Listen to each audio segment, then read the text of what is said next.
প্রেমের ধূলিঝড় পর্ব 17। একটা এলোমেলো দুর্বিষহ তাণ্ডব শেষে প্রকৃতি যেমন শান্ত হয়, ধূসরও থামল তেমন করে। লাইব্রেরি রুমের সব কিছু এলোমেলো। যেখানে সামান্য ধুলোবালিও সহ্য করত না সে, আজ সব লণ্ডভণ্ড। এলোমেলো হয়ে পড়ে আছে একটা মাঝারি আকারের সেলফ, বইগুলো অনাদর অবহেলায় বিছিয়ে মেঝেতে। অগোছালো ঘরে সবচেয়ে অগোছালো ছন্ন ছাড়া ধূসর নিজে। নন্দিতার মৃত্যুর খবরটা প্রতিটা নিউজ চ্যানেল মিডিয়ায় রটে গেছে আজ। সেই সাথে হু হু করে ছড়িয়ে পড়েছে বিধ্বস্ত এক মানুষের কথা, সম্পর্কে যে তার স্বামী। মানসিক ভারসাম্য হারিয়ে তিনি এখন হসপিটালের বিছানায়। নিউজ চ্যানেল থেকে এই খবরটা শুনে সাথে সাথেই ধূসরের লোকেরা তাকে জানায় সব।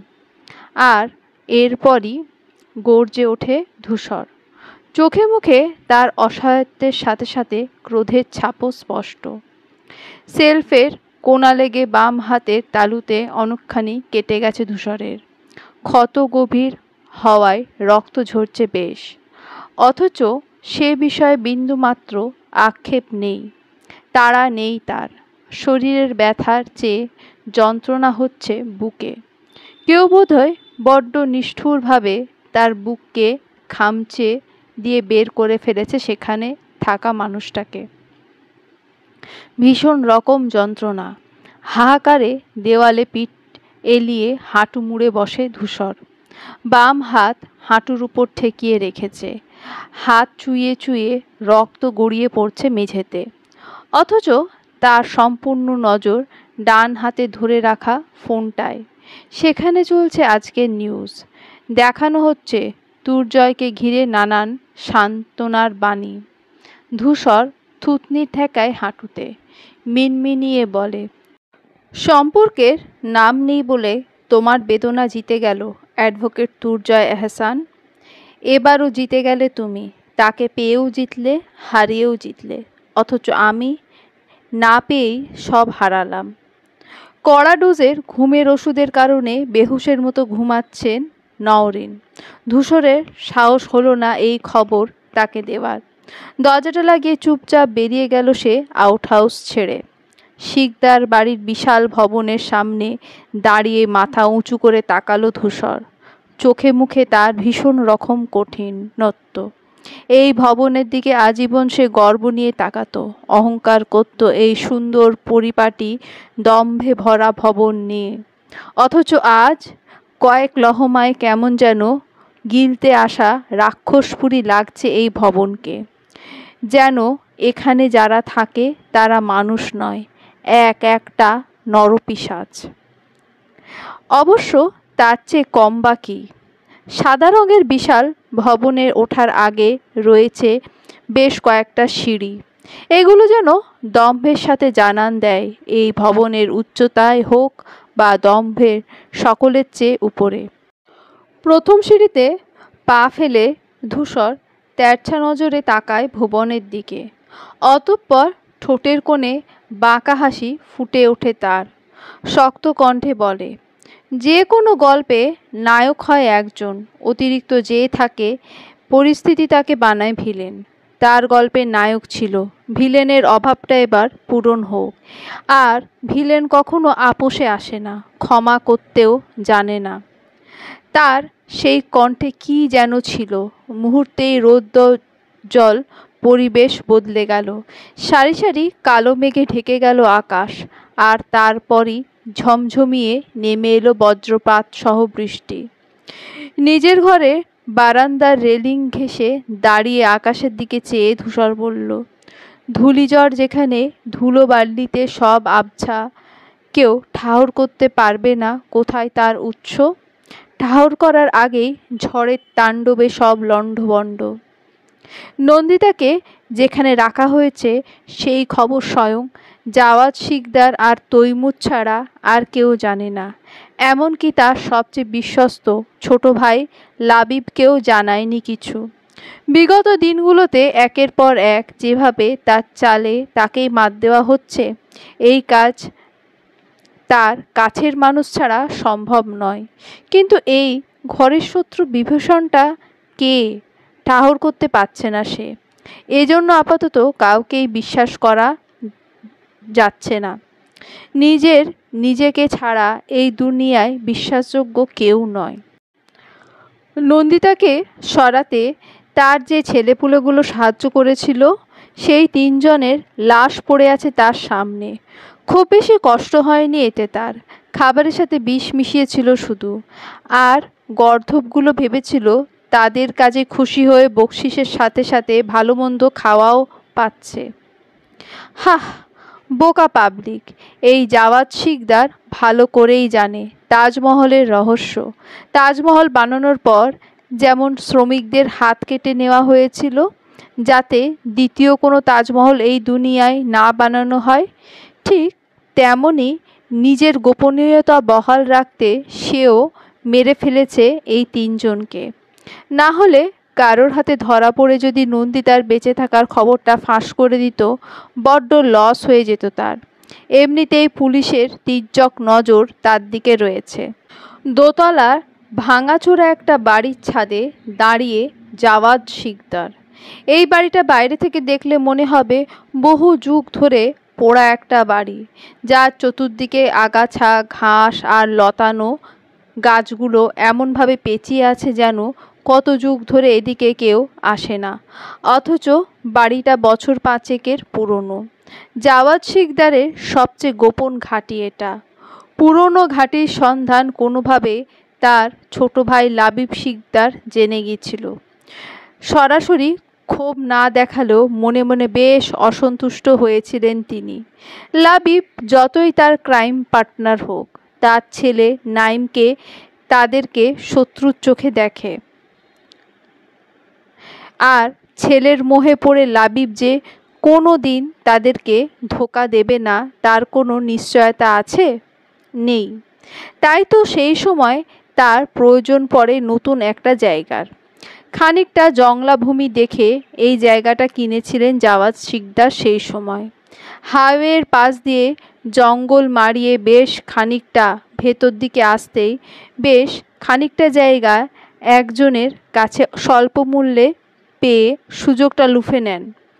এরপর শ্রমিক লাগিয়ে এখানে 2 তলা বাড়ি বানান আর একজন মালি ডেকে এমনভাবে সব কিছু সাজান যেন ভ্রূণাক্ষরেও কেউ টের না পায় এই বাড়ি সদ্য বানানো। বরং বাইরে থেকে দেখলে যেন পোড়া ভুতুড়ে গা ছমছমে একটা ভাব দেয়। বাড়ির পেছন দিকে বেশ বড় বড় গাছ ঘেরা ঘন জঙ্গল। এ জঙ্গল তারই হাতে গড়া। আর সেখানে ছাড়া রয়েছে তারই পোষা 2টো পিটবুল টেরিয়ার প্রজাতির কুকুর। এই জায়গাটা এইভাবে গড়ে তোলার পেছনে যেসব শ্রমিকদের হাত, তারা সকলে একে একে খাদ্য হয়েছে এই কুকুরদের। অর্থাৎ এখানে ঠিকানা যে একবার জেনেছে সে আর দুনিয়ার মুখ দেখেনি। বাড়ির পেছনের জঙ্গল থেকে কুকুরের ডাকার শব্দ হচ্ছে, হবেই না বা কেন? বিগত 2 দিন ধরে যে জাওয়াদ শিকদার খাবার দেয়নি তাদের জন্য স্পেশাল খাবারের প্রিপারেশন নিচ্ছিল যে এই 2 দিনে। ঠোঁটের কোণে রহস্যময় হাসি তার। পরনে সাদা লুঙ্গি, একটা খোট হাতে উঠিয়ে গাল ভর্তি গজিয়ে ওঠা দাড়ি গোফের ওপর হাত চালালো সে। সামনে পড়ে থাকা লাশগুলো টেনে হিচড়া করে সরিয়ে কবর দেওয়ার মন চাইছে না জাওয়াদ শিকদারের। তাই মনে মনে কিছু একটা ভেবে খানিকটা সময় নিয়ে তাকিয়ে রইল আধ খাওয়া খাবারের প্যাকেট, হাতে গালে লেপ্টে থাকা খাবারের দিকে।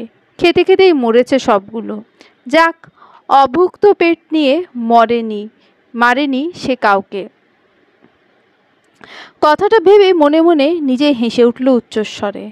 অতঃপর একটা একটা করে 3টে লাশই লাথি দিয়ে ফেলে দিল বাড়ির পেছন দিকে। শব্দ পেয়ে কুকুরগুলো ছুটে এলো। তাদের ডাকার তীব্রতা বাড়ল আরও। এরপর খাদ্য পেয়ে উল্লাসে মেতে ডেকে উঠল আরও খানিকটা। ঘরের মধ্যে থেকে স্পষ্ট শোনা যাচ্ছে কাছেই কোথাও বড্ড হিংস্রভাবে ডাক দিচ্ছে কুকুরগুলো। ডাক এমন যেন দেওয়াল ফুঁড়ে এখানেই চলে আসবে তারা, আর ভেতরে থাকা মানুষটাকে ছিঁড়ে খুঁড়ে খেয়ে ফেলবে। নন্দিতার আত্মা কেঁপে কেঁপে উঠছে এই ডাকে। নিঃশ্বাস থেমে থেমে আসছে। না চাইতেও ভয় পাচ্ছে সে, ভীষণ রকম ভয়।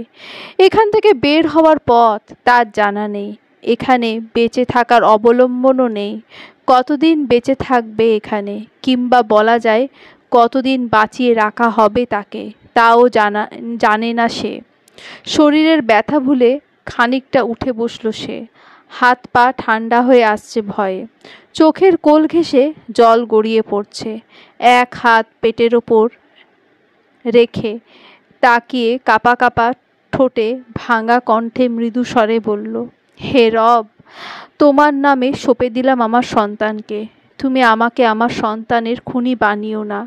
যেটুকু দুর্ভোগ, যেটুকু খারাপ হওয়ার আমার হোক। কোনো মায়ের সামনে তার সন্তানকে যন্ত্রণা দিও না। তবে সে মা যে আর বেঁচে থাকে না। ঘুম ভাঙতেই তনুজা নিজের মাথার কাছে আবিষ্কার করল নাইমকে। যে অবস্থায় বেরিয়েছিল এখনও একই পোশাক, ঘাড় কাত করে বিছানায় মাথা এলিয়ে শুয়ে সে। হয়তো কিছুক্ষণ আগেই তন্দ্রা লেগেছে। ঘড়ির দিকে তাকাতেই খেয়াল করল এখন গভীর রাত। সারাদিন শুয়ে থেকে শরীরটা কেমন যেন ব্যথা করছে তনুজার। খানিকটা নড়ে চড়ে উঠে বসার চেষ্টা করল সে। নরম গদির বিছানায় খানিকটা নড়ে উঠতেই তন্দ্রা কেটে গেল নাইমের। আধো আধো চোখ খুলে তনুজাকে উঠে বসার জন্য কসরত করতে দেখে ঘুমের রেশ পুরোপুরি ছুটে গেল তার। তড়িঘড়ি উঠে গিয়ে কান ধরল তনুজার, পিঠের পেছনে বালিশ দিয়ে আলতো করে বসিয়ে দিল তাকে।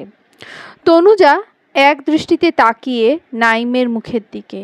এই মানুষটাকে সে চেনে না, জানেও না, অথচ কি ভীষণ যত্ন আর দায়িত্ববোধ নিয়ে আগলে রেখেছে তাকে সে। অথচ যার জন্য মন ভাঙে, বুক পোড়ে, সে এক নজর ঘুরেও তাকায় না। ভালোবাসা এমন কেন? আমরা যাকে চাই তাকে ছাড়া পুরো দুনিয়া আমাদের আগলে নেওয়ার আপ্রাণ চেষ্টা চালায় কেন? এই অচেনা মানুষটার জায়গায় ওই পরিচিত চিরসখার মুখটা এতটা কাছে থাকলে কি এমন ক্ষতি হতো? আলতো করে ঠোঁট ছোঁয়াতে পারত সে, নরম আদুরে ছুঁতে পারত তাকে, উষ্ণ অশ্রুর জলে ভিজিয়ে ফেলত তার গাল। পছন্দ হয়েছে? নাইমের কথায় হকচকিয়ে ওঠে তনুজা। নজর ঘুরিয়ে তাকায় অন্যদিকে। নাইম এতে বেশ মজা পায়। এসির পাওয়ার খানিকটা কমিয়ে তনুজার কোমর পর্যন্ত চাদর টেনে দিতে দিতে বলে, এত খুঁটিয়ে খুঁটিয়ে দেখছিলেন, পছন্দ হয়েছে কি না বললেন না তো? আমি ওভাবে দেখিনি। তনুজা সোজা সাপটা জবাব। তো কিভাবে দেখতে চান বলুন? শার্টলেস নাকি একবারে জামা কাপড়লেস? তনুজা রাগী চোখে তাকায় নাইমের দিকে। কণ্ঠেও সেই রাগের আভাস টেনে বলে, আপনার ভদ্রতা সভ্যতা ভীষণ রকমের লেস, ইমপ্রুভ ইট। নাইম ঠোঁটের কোণে আঙুল ঠেকিয়ে ভাবুক কণ্ঠে বলল, আপনা থেকে একটু ধার দেওয়া যাবে? তনুজা ভ্রু কুঁচকে তাকালো নাইমের দিকে। তা দেখে নাইম খানিকটা ঝুঁকে তনুজার কাছাকাছি এসে বলল, ট্রাস্ট মি, ভদ্রতা সভ্যতা ধার নিতে নিতে আপনারটাও লেস করে দেব। সেই ঘটনার 5 দিন পেরিয়েছে। দুর্জয় সামলে উঠেছে খানিকটা। ঠিক যেমন সামলে উঠেছে এমনটা নয়, বরং আঘাতপ্রাপ্ত বাঘের মতো গর্জেও উঠছে। নিজের ভেতরে জ্বলতে থাকা ধুনুচিতে আঁচ দিয়ে আগুন জ্বালিয়েছে, যে তাপে সে নিজেও পুড়বে আর পুড়িয়ে ফেলবে আশেপাশের সব কিছু। ইন্সপেক্টর আলোক তালুকদারকে কেবিনে প্রবেশ করতে দেখে উঠে বসে দুর্জয়। আলোক কাছে আসতেই ঠোঁটের কোণে তাচ্ছিল্যের হাসি ফুটে ওঠে তার। অন্যদিকে মুখ ফিরিয়ে বলে, সহানুভূতি দেখাতে এসেছেন নাকি উল্লাস? আলোক খানিকটা লজ্জিত হলো এই কথায়। প্রত্যুত্তরে বলল, এমনটা নয় অ্যাডভোকেট দুর্জয়। দুর্জয় এবার সরাসরি তাকালো তার চোখের দিকে। উগ্র রোষাদীপ্ত কণ্ঠে বলল, এটাই তো চেয়েছিলেন। আপনার স্ত্রী বিয়োগের দুঃখে এত বেশি কাতর ছিলেন যে ঠিক ভুল বিচার ছাড়াই আমার সর্বনাশ চেয়েছিলেন। এই যে ঠিক এই দৃশ্যই তো দেখতে চেয়েছিলেন আপনি, তাই না? আলোক কি বলবে ভেবে পেল না। খানিকটা নরম সুরে সে বলল, সত্য কখনো চাপা থাকে না স্যার, আর সেই সত্য আমার চোখে আঙুল দিয়ে দেখিয়ে দিয়েছে কেউ। এতগুলো বছর শুধু শুধু আপনাকে দোষারোপ করে গেছি, আর আপনি ভদ্রভাবে সেগুলো সহ্য করেছেন। আমার বোধহয় লজ্জিত হওয়া উচিত, কিন্তু আমার যে লজ্জার চেয়েও বেশি কিছু হচ্ছে, অপরাধ বোধ হচ্ছে। আপনার অপরাধ বোধ কি আপনার অভিশাপ ফিরিয়ে নিতে পারে? পারে কি আমার সব কিছু ফিরিয়ে দিতে? যদি পারে তবে আমার থেকে ক্ষমার আশা করবেন, না তো না। আলোক আহত চোখে তাকিয়ে রইল তুর্জয়ের দিকে। অতঃপর প্রসঙ্গ পাল্টে বলল, আমার কিছু বিষয়ে সন্দেহ হচ্ছে স্যার। আমার মনে হচ্ছে ইনভেস্টিগেশন অফিসারের মধ্যে গোপনে কারো যোগাযোগ রয়েছে শিকদারদের সাথে। পারতপক্ষে সে বারবার প্রমাণিত করার চেষ্টা করছে এটা একটা অ্যাক্সিডেন্ট, কোনো প্রি-প্ল্যান্ড মার্ডার না। তুর্জয় চুপচাপ শুনল সবটা, কোনো প্রত্যুত্তর করল না। তা দেখে আলোক আবারও বলে উঠল, আরও একটা বিষয় আমার সন্দেহ হচ্ছে। এই ব্যাপারে আমি শতভাগ নিশ্চিন্ত নই, তাই আপনাকে জানানো ঠিক হচ্ছে কিনা জানি না। তবে আমার ধারণা ম্যাডামকে আগে থেকেই সরিয়ে ফেলা হয়েছে। তুর্জয় চমকে তাকালো আলোকের দিকে। চোখ মুখ তার থমথমে।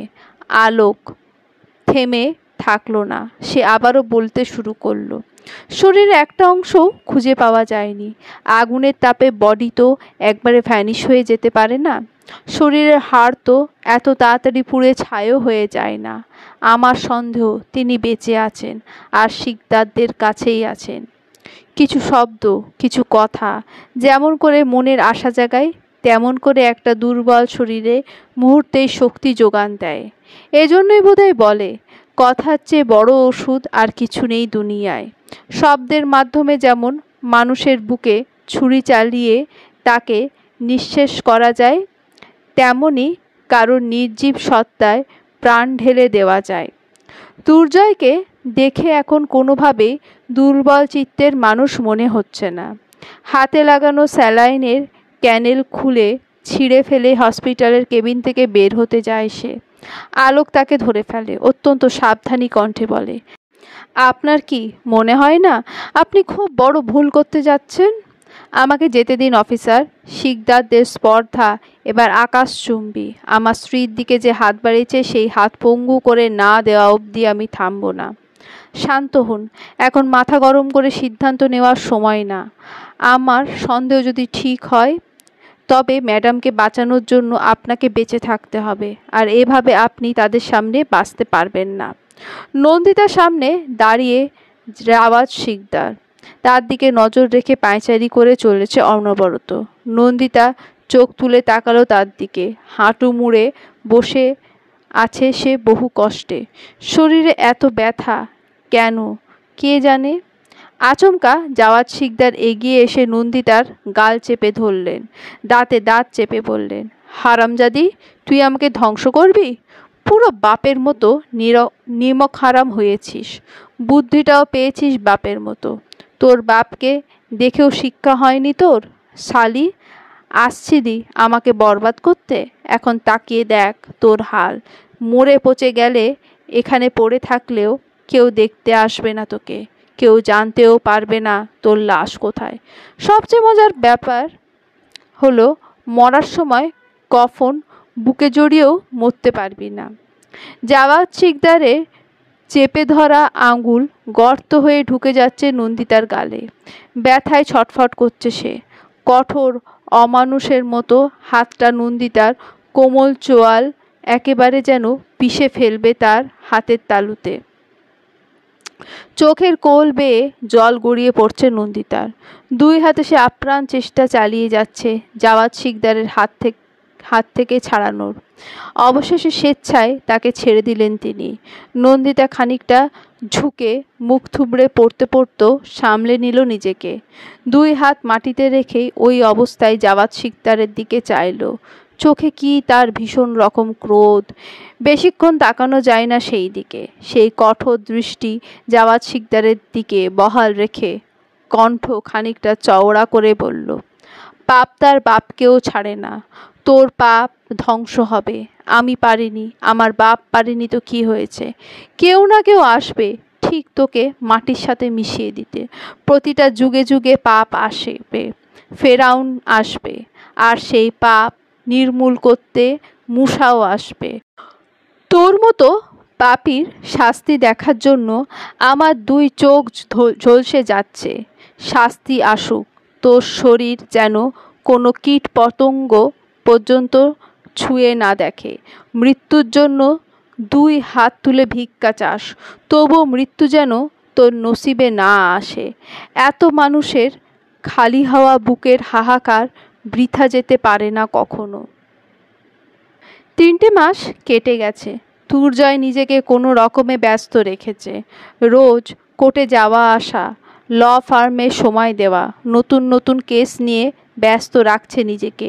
তবে এসবের সবটুকুই লোক দেখানো। রাতের আড়ালে আজও সে খুঁজে চলে নন্দিতাকে। নিজের লোকজন ছড়িয়ে ছিটিয়ে লাগিয়ে দিয়েছে শিকদারদের পেছনে। কোথাও থেকে একটা খবর আসার অপেক্ষা শুধু। রোজকার মতো আজও সন্ধ্যা করে বাড়ি ফেরে ক্লান্ত শরীরটা বিছানায় এলিয়ে দিয়েছে সে।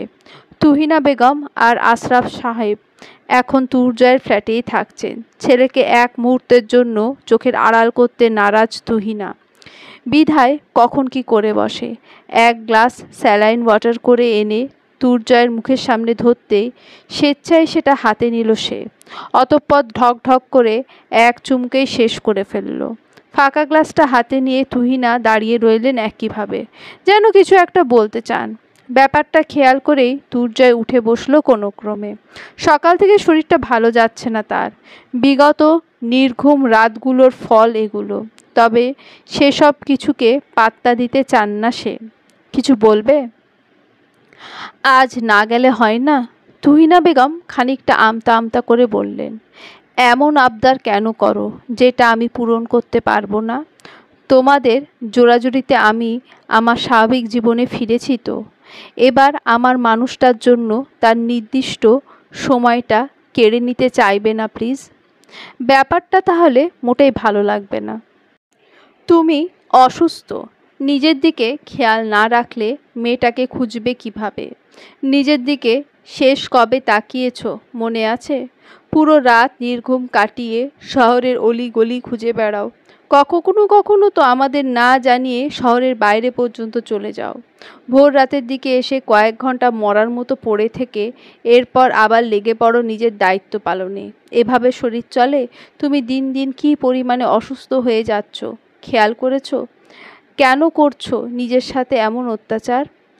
আমি খেয়াল করব, সব কিছুতে নিয়মিত হব। শুধু তাকে ফিরে পেতে দাও। তুমি শুধু নামাজের পাটিতে কাঁদতে কাঁদতে আমার সুস্থতা চাওয়ার বদলে তাকে ফিরিয়ে দিতে বলো। বিশ্বাস করো আম্মা, তাকে সামনে দেখলেই আমি সুস্থ হয়ে যাব, একদম সেই আগের মতো হয়ে যাব। তুমি শুধু উপরওয়ালাকে বলো না তাকে যেন ফিরিয়ে দেয়। আর তো কিছু চাই না আমি। চোখের কোলে জল টলমল করছে তুহিনার। ছেলেকে এসব দেখাতে চান না তিনি মোটেও।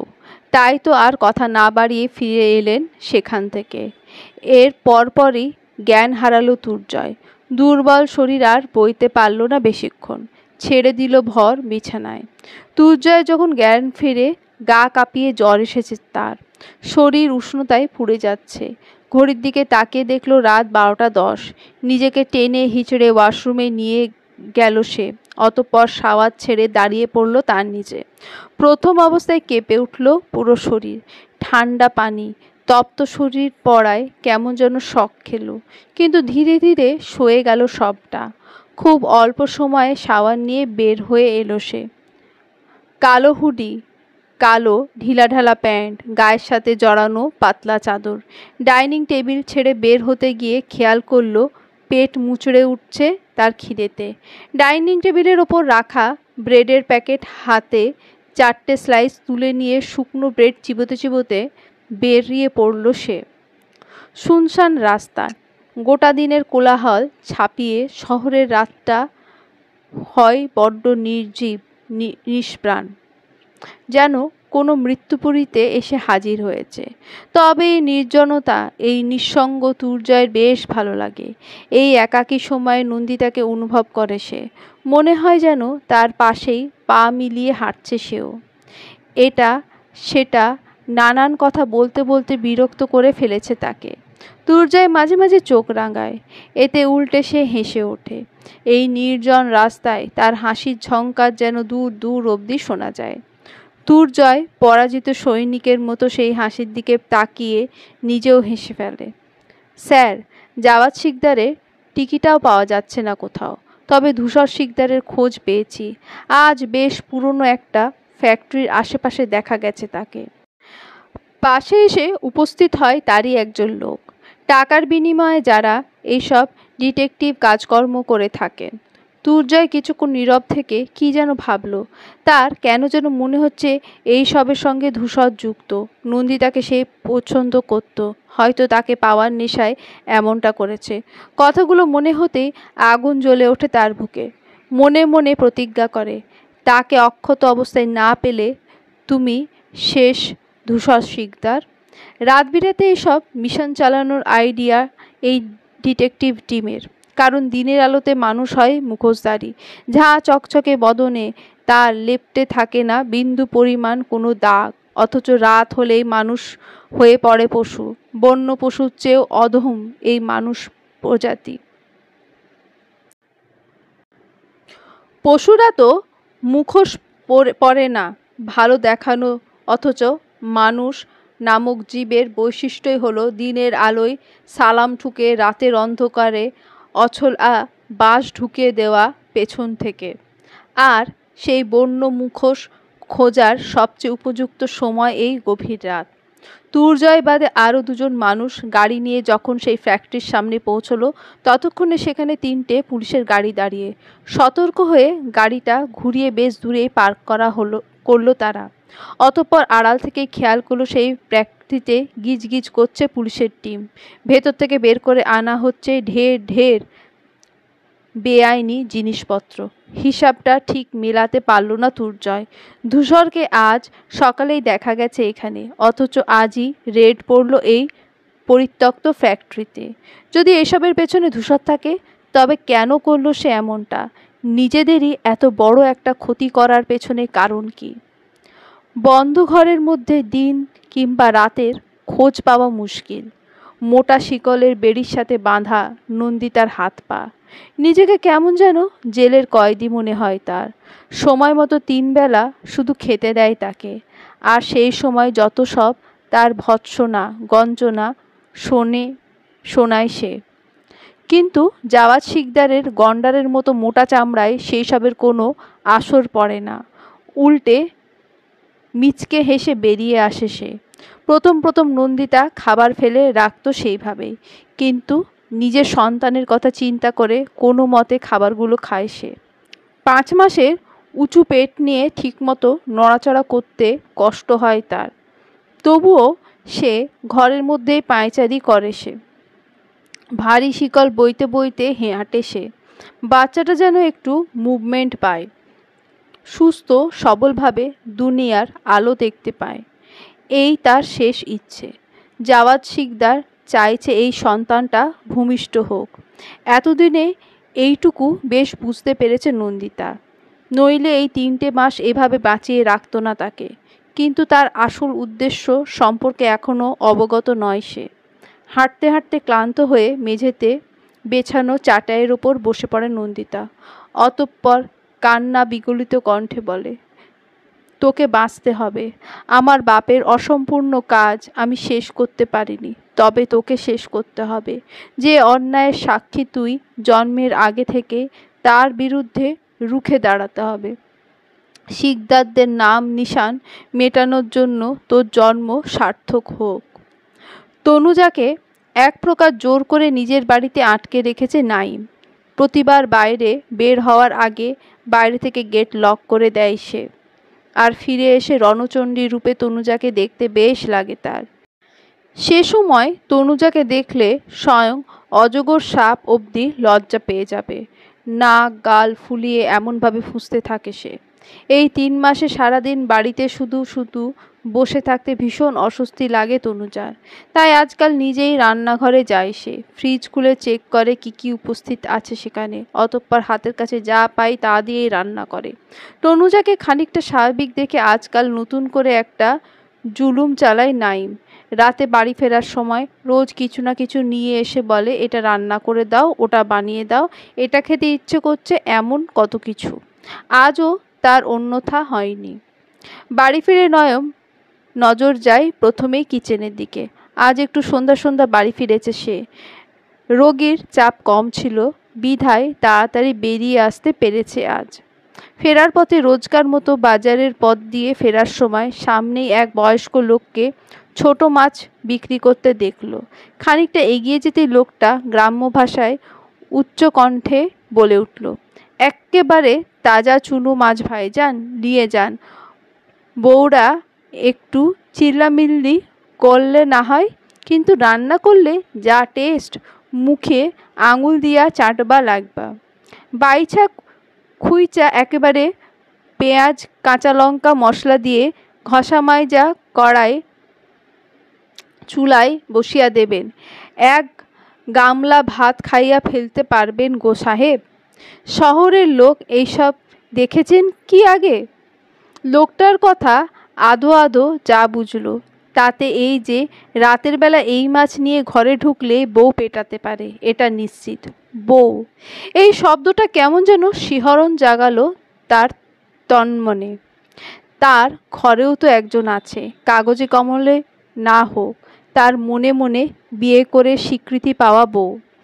আর তাই তো এই মার খাওয়ার সুযোগ লুফে নিতে 1 কেজি ছোট মাছ কিনে আনলো সে। তনুজা ঝাল ঝাল করে মুরগি রান্না করেছে। নাইমের ঝাল খাবার পছন্দ বিধায় এভাবে রান্না করে সে আজকাল।